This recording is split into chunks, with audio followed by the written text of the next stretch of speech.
জুলাই আগস্টের ছাত্র জনতা আন্দোলন শত শত পরিবারকে ডুবিয়েছে বিষাদের অতলে।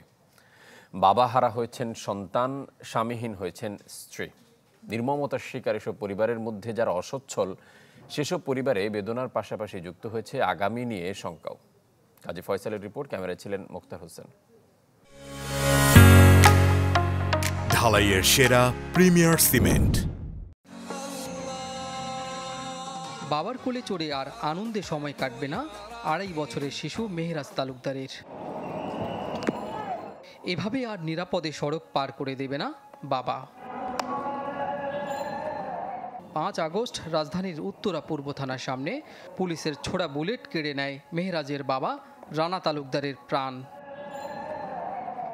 বাবা আর ফিরবে না, এ কথা গেঁথে গেছে ছোট্ট শিশুটির মনে।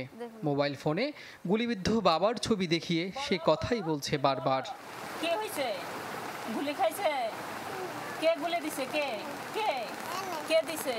আমার মানুষ করছো, তোমার আর কাজ করা লাগবে না। রানার মা রবি বেগম অনেক আগেই হারিয়েছেন স্বামীকে।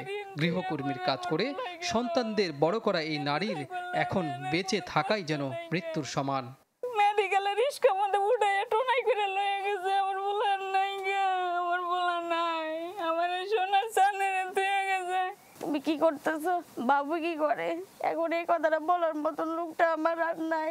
স্বামীকে হারিয়ে দিশেহারা রানার স্ত্রী রানু আক্তার। পরিবারে অভাব অনটন থাকলেও সুখের অন্ত ছিল না। আমার যে সুখ শান্তিটা দিয়ে গেল সে দুনিয়া থেকে, আমি তাকে ভুলতে পারবো না 2 সেকেন্ডের জন্য।